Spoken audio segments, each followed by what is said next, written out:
हाँ जी, नमस्कार। कैसे हैं आप सभी? स्वागत है आप सभी का HMWB अकेडमी पर और स्वागत है एक नई लॉन्च वीडियो में। आज की वीडियो में हम लॉन्च करने जा रहे हैं डेटा स्ट्रक्चर एंड एल्गोरिथम। वैसे तो काफ़ी सारे प्लेलिस्ट आपको यूट्यूब पे अवेलेबल मिल जाएंगे, बट यहाँ पे जो चीज़ें हम फॉलो करने वाले हैं वो बेहद ही यूनिक है। ऐसा किसी भी यूट्यूबर ने लॉन्च नहीं किया है। बिगिनर्स के लिए क्या क्या होने वाला है और जो इंटरमीडिएट लेवल पे हैं उनके लिए क्या क्या होने वाला है। जो एक्सपर्ट है उन्हें ये वीडियो देखने की जरूरत नहीं है, बट बिगिनर और इंटरमीडिएट के लिए जिन्होंने स्टार्ट करके बीच में छोड़ दिया है या फिर आप कंपनी स्विच करने के बारे में सोच रहे हो, तो आप सोच रहे हो कि डीएसए एक बार रिवाइज कर लिया जाए और कैसे लॉजिक बिल्डिंग का काम किया जाना है, यहाँ पे उन सारी चीजों पे फोकस किया गया है रेदर देन कि आप कोड लिखना स्टार्ट कर दो। जब भी डीएसए का नाम लिया जाता है लोग उसे प्रोग्रामिंग लैंग्वेज से रिलेट करने लगते हैं कि जैसे प्रोग्रामिंग लैंग्वेज हमने सीखा वही कहीं है जिसका इस्तेमाल करके हम डीएसए भी सीख लेंगे। ये सबसे बड़ी गलतफहमी है। डीएसए का मतलब ये नहीं है कि आप किसी प्रोग्रामिंग लैंग्वेज पे स्टिक हो जाओ, नहीं। डीएसए मतलब डेटा स्ट्रक्चर। आपको कोई डेटा स्ट्रक्चर का इस्तेमाल करना है। अब यहाँ पे ये लैंग्वेज डिपेंडेंट नहीं है क्योंकि ये डेटा स्ट्रक्चर हर एक लैंग्वेज में इंप्लीमेंट किया जा सकता है। तो आपको ये समझना होगा कि डेटा स्ट्रक्चर मतलब डेटा स्ट्रक्चर, कोई प्रोग्रामिंग लैंग्वेज नहीं जैसे पाइथन, C++ या फिर जावा में करने लगते हैं। तो उस तरीके से नहीं सोचना, आपको प्रॉब्लम सॉल्व करने के बारे में सोचना है। तो डीएसए आपको सिखाता है कि आपकी जो प्रॉब्लम सॉल्विंग स्किल्स है उसको स्ट्रॉन्ग कैसे बनाया जाए। अगर आपको डीएसए अच्छे से आती है इसका मतलब है आपकी जो प्रॉब्लम सॉल्विंग एबिलिटी है वो बहुत ज़्यादा स्ट्रॉन्ग है। जैसे कोई भी एग्जांपल ले लो, आपके पास कोई प्रॉब्लम आती है, हो सकता है कि वो किसी फ्रेमवर्क से रिलेटेड प्रॉब्लम हो सकता है आपके पास कोई मैथ की प्रॉब्लम आ जाए। तो अब इसका ये मतलब नहीं है कि अब हम उसे प्रोग्रामिंग लैंग्वेज की टर्म में रिलेट करना स्टार्ट कर देंगे, नहीं। अगर वो मैथ की प्रॉब्लम है, पेन पेपर लेके सॉल्व करो, दैट्स अ मैथ प्रॉब्लम। तो वो क्या है? प्रॉब्लम है। और डीएसए की मदद से हम कुछ लिमिटेड प्रॉब्लम को ही सॉल्व कर पाएंगे। लोगों को लगता होगा कि डीएसए सीख लिया तो सारी प्रॉब्लम सॉल्व कर पाएंगे, ऐसा बिल्कुल नहीं है। अगर आपको मैथ्स की प्रॉब्लम सॉल्व करनी है तो आपको मैथ्स आना चाहिए। अगर आपको इंग्लिश की प्रॉब्लम सॉल्व करनी है तो आपको इंग्लिश आना चाहिए। आपको पजल सॉल्व करने हैं तो वो माइंडसेट होना चाहिए पजल सॉल्व करने का।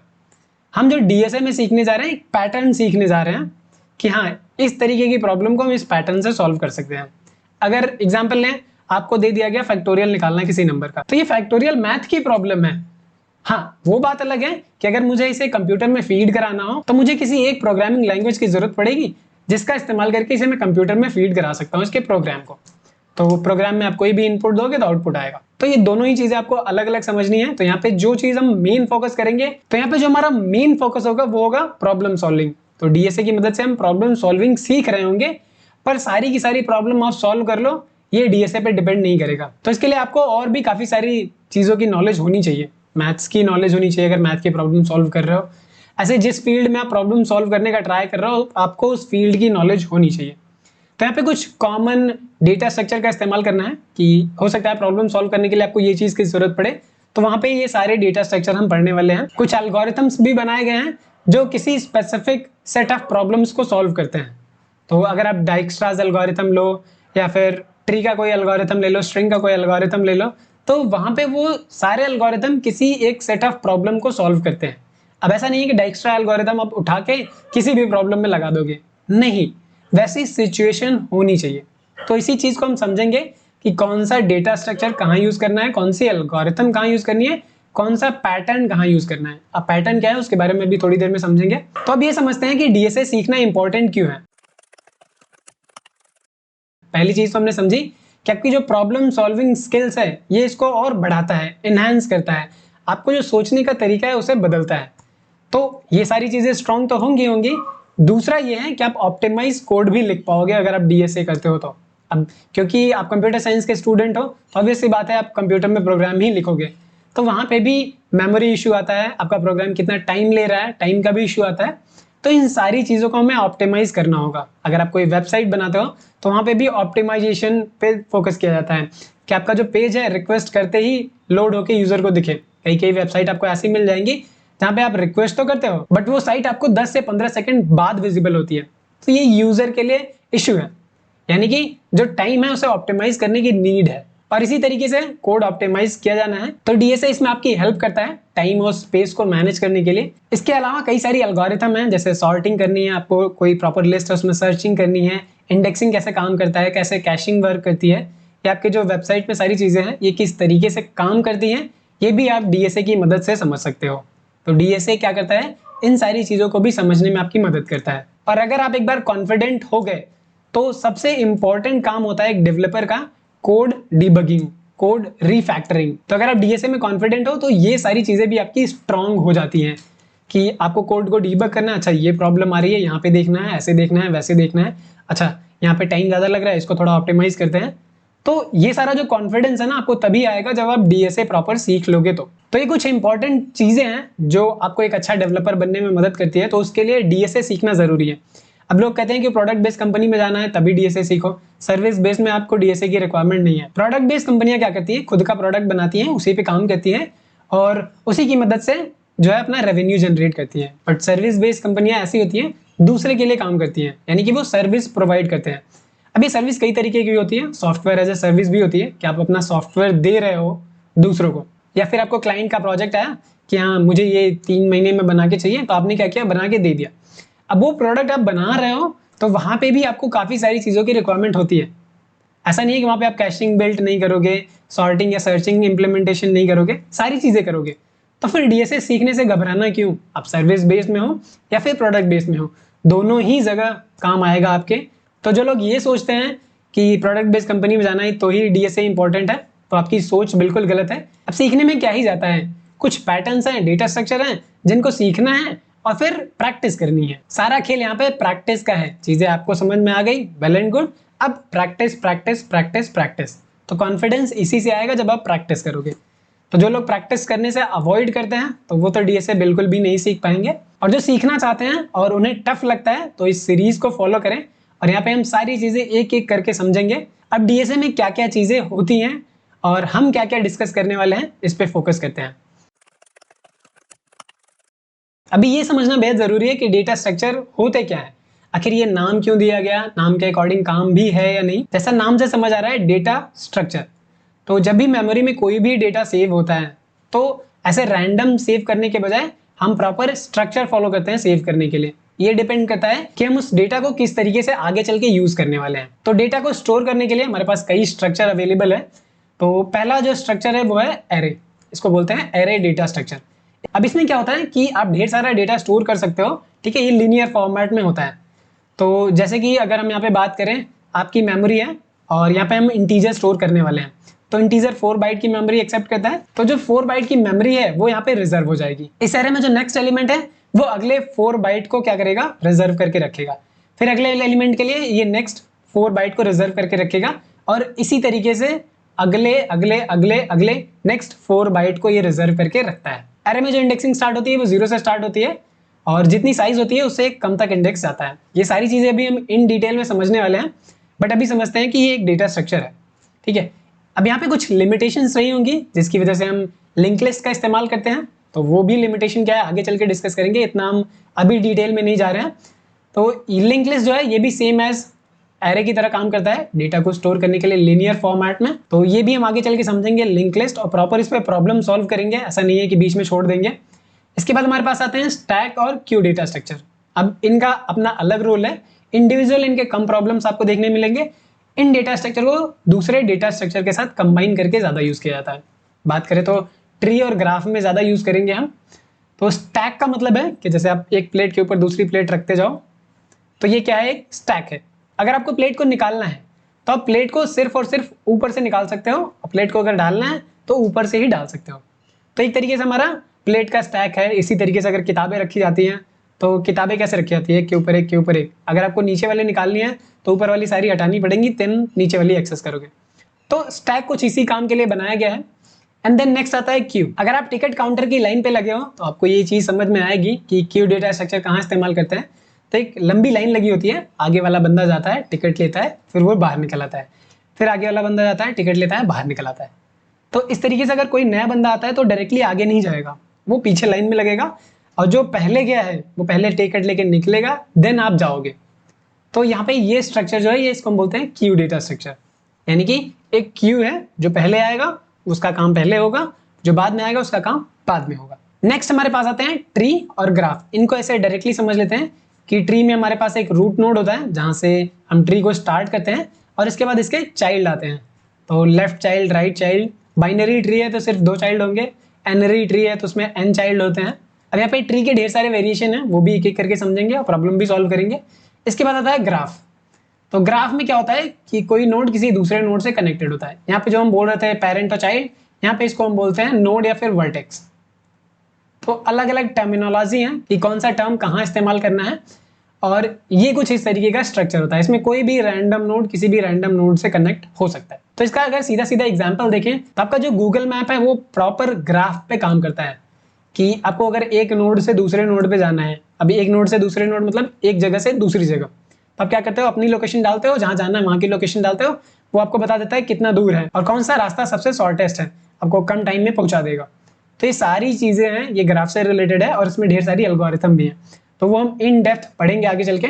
इसके बाद दो डेटा स्ट्रक्चर और हैं जो काफी ज्यादा यूज होते हैं, हैश मैप और हैश सेट। की वैल्यू पेयर में इसको स्टोर करना होता है हैश मैप के अंदर। तो अब मुझे चेक करना है कि ये वाली की हमें मिली है या नहीं मिली है, तो हम क्या करेंगे, इसे हैश मैप में स्टोर कर देंगे। तो इस तरीके की मतलब आपको सर्चिंग करनी है एक तरीके से, मिला है या नहीं मिला है, वहां पे हैश मैप का इस्तेमाल करेंगे। और सेम केस में हम हैश सेट का भी इस्तेमाल करते हैं, बट यहाँ पे डुप्लीकेट एलिमेंट अलाउ नहीं करता है। यहाँ पे आप ये चेक कर सकते हो ये एलिमेंट प्रेजेंट है या नहीं है, बट यहाँ पे क्या कर सकते हो, इस एलिमेंट के करस्पॉन्डिंग वैल्यू भी स्टोर करा के रख सकते हो। तो ये दो कॉमन डेटा स्ट्रक्चर हैं, बहुत ज्यादा यूज होते हैं, इसलिए मैंने यहाँ पे कैटेगरी में रखा हुआ है। तो ये टोटल इतने ही डेटा स्ट्रक्चर हैं जो इस्तेमाल होते हैं, बहुत ज्यादा इस्तेमाल होते हैं और इन पे काफी सारी प्रॉब्लम्स हैं। तो हम अपनी ज्यादातर प्रॉब्लम इन्हीं डेटा स्ट्रक्चर का इस्तेमाल करके सॉल्व करने वाले हैं। अब इन डेटा स्ट्रक्चर का इस्तेमाल तो करेंगे, अब प्रॉब्लम के तरीके भी बनेंगे हमारे पास कि अच्छा ये प्रॉब्लम का ये तरीका है, इस तरीके की प्रॉब्लम आएगी तो ये ऐसे सॉल्व करना है। तो इसके लिए कुछ पैटर्न्स भी डिफाइन किए हुए हैं। जैसे कुछ प्रॉब्लम ऐसी होंगी जिनमें हमें सॉर्टिंग अप्लाई करना होगा कि पहले सीक्वेंस है उसको सॉर्ट कर लेते हैं, सॉर्ट करने के बाद चीजें आराम से हमें मिल जाएंगी। तो कुछ ऐसी प्रॉब्लम है जिनके लिए सॉर्टिंग रिक्वायर्ड है, तो यहाँ पे हम सॉर्टिंग समझेंगे और उससे रिलेटेड प्रॉब्लम समझेंगे। देन कुछ प्रॉब्लम आपकी आएंगी जो कि सर्चिंग से रिलेटेड होंगी। अब इसको समझने के लिए एक एग्जांपल लेते हैं कि आप इंस्टाग्राम पे लॉगिन कर रहे हो, तो वहां पे क्या करोगे, आप यूजर नेम देते हो, पासवर्ड देते हो। अगर वो यूजर नेम इंस्टाग्राम पे एग्जिस्ट करता है तो ही वो लॉगिन करने देगा, नहीं एग्जिस्ट करता तो बताएगा कि ये यूजर एग्जिस्ट नहीं करता। अब ऐसा तो है नहीं कि इंस्टाग्राम के पास एक या दो यूजर है, इंस्टाग्राम के पास मिलियंस ऑफ यूजर है। तो ऐसे में अगर आप सर्च करोगे तो बहुत टाइम लग जाएगा। इंस्टाग्राम इसे 4 से 5 सेकंड में लॉगिन करके आपको फीड वाले पेज पे रीडायरेक्ट कर देता है। तो वो इतना फास्ट किस तरीके से कर पाता है। यहाँ पे पहली जो चीज है वो ये है कि यहाँ पे सर्चिंग लगेगा, क्योंकि उससे पहले सर्च करना होगा कि ये यूजर नेम है या नहीं है तो उसके करस्पॉन्डिंग पासवर्ड क्या है और आपने जो पासवर्ड दिया है वो मैच कर रहा है नहीं। ये काफी ज्यादा टाइम ले सकता है। तो यहाँ पे हमारे पास एक कॉन्सेप्ट है बाइनरी सर्च का जो टाइम को बहुत ही ज्यादा रिड्यूस कर देता है। इस पे काफी सारे सवाल पूछे जाते हैं। तो जितनी भी बड़ी बड़ी कंपनियां हैं, जैसे अगर बात करें गूगल, अमेजोन या फिर माइक्रोसॉफ्ट, तो इन सारी कंपनियों में ये बाइनरी सर्च तो मस्ट है, ये पूछा ही जाता है।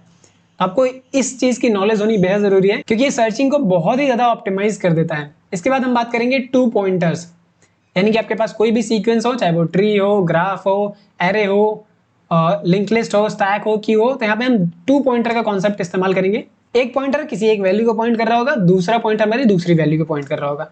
तो कुछ ऐसे ऑपरेशंस आ जाते हैं जहाँ पे हम 2 पॉइंटर्स का इस्तेमाल करेंगे। देन रिकर्जन, ये बहुत ही ज्यादा इंपॉर्टेंट कॉन्सेप्ट है। तो अगर किसी भी प्रॉब्लम को आपको सॉल्व करना है तो पहले तो आपको सोचना है कि इसको रिकर्सिवली कैसे सॉल्व किया जा सकता है, बहुत इंपॉर्टेंट है। अब यहाँ पे जो भी चीजें मैं बहुत इंपॉर्टेंट बोल रहा हूँ उस पर मैं बहुत ज्यादा फोकस भी करने वाला हूँ। तो ऐसा नहीं है कि मैं यहाँ पे बोल रहा हूँ बहुत इंपॉर्टेंट है, पढ़ाते वक्त मैंने थोड़ा सा पढ़ाया और स्किप कर दिया, नहीं, बिल्कुल नहीं है। नेक्स्ट है बिट मैनिपुलेशन। तो ये हमारा नंबर्स पे काम करता है, ये हमारा स्ट्रिंग्स पे भी काम करता है, बट उतना एडवांस हम जाएंगे नहीं, नंबर्स पे ही स्टिक रहेंगे। तो बिट मैनिपुलेशन जैसे की बात है तो ये बिट पे काम करता है। हमारे पास बिट है 0 और 1। तो बाइनरी नंबर सिस्टम में 2 ही बिट काम करते हैं, 0 और 1, और ये सारी प्रॉब्लम हमारी 0 और 1 पे ही सॉल्व होगी। तो नंबर है उसको बाइनरी में कन्वर्ट करेंगे एंड एनालाइज करेंगे कि ये प्रॉब्लम किस तरीके से सॉल्व करी जा सकती है। बहुत इंपॉर्टेंट कॉन्सेप्ट है, ये बहुत ज्यादा टाइम आपका रिड्यूस कर देता है अगर प्रॉब्लम बिट मैनिपुलेशन से सॉल्व हो रही है तो। नेक्स्ट है हमारे पास बैक ट्रैकिंग। तो इसमें क्या होता है, रिकर्सन का यूज करते हैं पहली चीज, और आप किसी पर्टिकुलर स्टेप पे गए और वहां पे आपको सोल्यूशन नहीं मिला तो आप क्या करोगे, बैक आओगे, जहां से गए हो वहां से वापस बैक आओगे। तो इसी को हम बोलते हैं बैक ट्रैकिंग। ये भी चीजें समझेंगे। तो कुछ चीजें हैं जो बहुत ज्यादा एडवांस है, ऐसे नहीं समझ में आएंगी।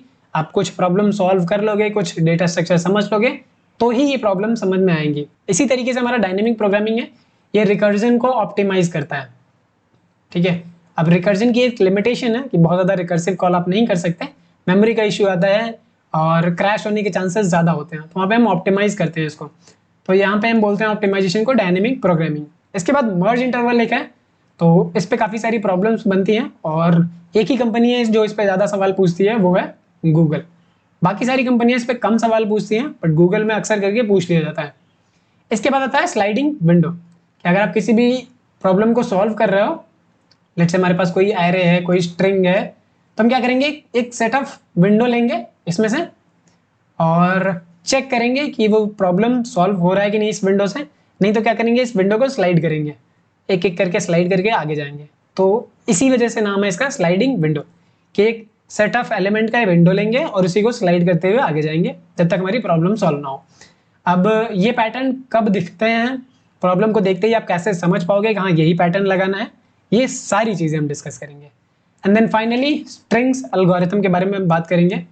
तो स्ट्रिंग काफ़ी अंडररेटेड एल्गोरिथम है, बट बहुत ज़्यादा यूज होता है। अगर आप कोई भी वेब एप्लीकेशन बनाते हो तो वहाँ पे स्ट्रिंग मस्ट ही मस्ट है। आप नंबर्स पे काम कम करते हो, स्ट्रिंग पे ज़्यादा काम करते हो। तो हम यहाँ पे स्ट्रिंग के बारे में भी बहुत अच्छे से समझेंगे और यहाँ पे हम कोशिश करेंगे कि mid level to hard level problem ज़्यादा कराई जाए, ताकि आपको जो कॉन्फिडेंस है वो स्ट्रिंग में बना रहे। अब ये कुछ कॉमन पैटर्न्स हैं जो हम डिस्कस करेंगे।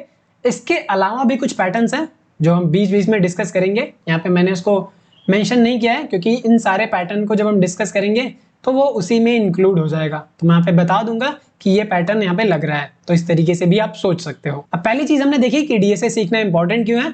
दूसरी चीज, डीएसए में क्या क्या सीखने वाले हैं, कौन से डेटा स्ट्रक्चर और कौन से पैटर्न को फॉलो करने वाले हैं।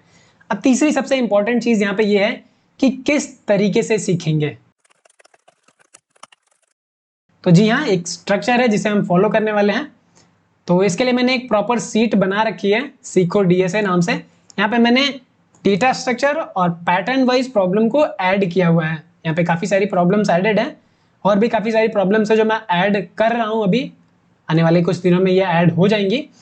तो जैसे यहाँ पे अगर आप स्क्रीन पे देख पा रहे हो तो यहाँ पे हमारे पास डेटा स्ट्रक्चर मेंशन है। तो ये रिप्रेजेंट करता है कि कौन सी प्रॉब्लम किस डेटा स्ट्रक्चर पे रिलेटेड है। तो यहाँ पे एरे है, मैट्रिक्स है, लिंक लिस्ट है, आगे चल के स्टैक, क्यू, ट्री, ग्राफ, सारे डेटा स्ट्रक्चर की प्रॉब्लम यहाँ पे ऐड करूंगा। एंड यहाँ पे टेक्निक है, तो कौन सी टेक्निक इस प्रॉब्लम को सॉल्व करेगा, कौन सा पैटर्न यहाँ पे अप्लाई करेंगे, वो चीज लिखी हुई है। अब यहाँ पे प्रॉब्लम टाइप नाम का एक कॉलम भी है, तो जो ये बताएगा कि ये प्रॉब्लम एक्चुअली में करना क्या चाहता है। अगर आप प्रॉब्लम में कुछ सर्च कर रहे हो तो वो जो प्रॉब्लम टाइप होगा वो हमारा सर्चिंग का होगा, ठीक है। अगर आप कोई सॉर्ट कर रहे हो तो सॉर्टिंग का होगा। अगर आप कोई एलिमेंट को इंसर्ट कर रहे हो, डिलीट कर रहे हो, तो ये जो प्रॉब्लम टाइप है, इंसर्शन है, डिलीशन है, इस प्रॉब्लम टाइप के बेस पे हम डिसाइड करेंगे कौन सी टेक्निक का इस्तेमाल करना है और कौन से डेटा स्ट्रक्चर का इस्तेमाल करना है। नेक्स्ट इसी में यहाँ पे है सोल्यूशन नाम का एक कॉलम, जहाँ पे मैंने यूट्यूब वीडियो का लिंक ऐड किया हुआ है। तो अगर आप डायरेक्टली सीट को एक्सेस कर रहे हो, हमारी यूट्यूब प्लेलिस्ट को फॉलो नहीं कर रहे हो, कर सकते हो आप, कोई दिक्कत नहीं है। डायरेक्टली अगर आपको आती है तो आप प्रॉब्लम पे जाओ, प्रॉब्लम को सॉल्व करो, नहीं समझ आती तो सोल्यूशन पे जाके आप वीडियो देख सकते हो। पर अगर आप वीडियो नहीं देखना चाहते, क्योंकि काफ़ी सारे लोग इंटरमीडिएट होते हैं, उन्हें चीज़ें पता होती हैं बट उन्हें सॉल्व करना नहीं आ रहा है, तो मैं वहाँ पे रिकमेंड करूँगा कि वीडियो मत देखिए। देखिए मैं वीडियो बना रहा हूँ लेकिन फिर भी मैं कह रहा हूँ वीडियो मत देखिए। अगर आप इंटरमीडिएट लेवल पे हो, आप पहले तो ट्राई करो ये अप्रोच डॉक। यहाँ पे मैंने एक अप्रोच डॉक्यूमेंट भी ऐड कर रखा हुआ है हर प्रॉब्लम से रिलेटेड, कि उस प्रॉब्लम को आप कैसे अप्रोच करोगे, कैसे आप सोचोगे, कौन कौन से तरीके हैं उस प्रॉब्लम को सॉल्व करने के। प्रोग्रामिंग तो बाद में आएगी, किसको कोड करेंगे, सबमिट करेंगे, ठीक है, अलग अलग प्लेटफॉर्म पे, वो बाद में आएंगी चीज़ें। पहले ही आपको ये समझ आनी चाहिए कि प्रॉब्लम सॉल्व कैसे करनी है। अगर आपको कुछ भी नहीं पता तो आपको अप्रोच डॉक भी समझ में कम आएगी। तो पहले तो मैं ये रिकमेंड करूंगा, पहले आप देखो, एक बार वो पैटर्न सीख जाओ, वो डेटा स्ट्रक्चर सीख जाओ, तो बाकी की बची हुई प्रॉब्लम आप सॉल्व कर सकते हो। जैसे यहाँ पे अगर हम बात करें तो 2 पॉइंटर्स का कॉन्सेप्ट है, तो अगर 2 पॉइंटर का कॉन्सेप्ट हमने 2-3 प्रॉब्लम में सॉल्व कर लिया तो बाकी की प्रॉब्लम, मैं कहूँ या ना कहूँ, आप सॉल्व कर सकते हो जाके। नहीं होता है तो आप डॉक देखो, एंड देन फिर भी नहीं होता तो आप क्या करो, सोल्यूशन समझने की कोशिश करो वीडियो से। और एक कॉलम है डिस्कस्ड, यहाँ पे हम प्रॉब्लम को डिस्कस करेंगे कि कौन कौन सी प्रॉब्लम हमने डिस्कस कर ली है, कौन कौन सी नहीं करी हुई है, तो ये कॉलम उसके लिए है। और यहाँ पे इस पूरी सीट का एक आप क्लोन बना लेना कॉपी करके, और यहाँ पे आप ऐड करते जाना कि हैव यू सॉल्व्ड। अगर आपने सॉल्व किया तो यस मार्क करते रहना, और अगर नहीं सॉल्व किया तो उसको ऐसे ही रहने देना। तो ये पूरी की पूरी सीट हम फॉलो करेंगे। अब इस सीरीज में काफी वीडियोस ऐसी होंगी जो यहाँ पे लिस्ट डाउन नहीं है, वो कुछ कॉमन वीडियोस होंगी जो हर किसी के लिए इंपॉर्टेंट है कि आपको डेटा स्ट्रक्चर पहले समझना होगा। ये तो प्रॉब्लम की लिस्ट है ना। पहले तो आपको डेटा स्ट्रक्चर समझना होगा, तो उसके लिए अलग से वीडियोस आएंगी और फिर हम प्रॉब्लम को सॉल्व करेंगे एक एक करके। तो अगर आपको डेटा स्ट्रक्चर बहुत ज़्यादा डिफिकल्ट लगता है, आपको समझ नहीं आता कैसे प्रॉब्लम सॉल्व करनी है, क्या या मैं प्रॉब्लम पे अटक जा रहा हूँ, नहीं हो रहा है मेरे से, अब बीच में छोड़ दे रहा हूँ, तो इस पूरी सीरीज को फॉलो करिए।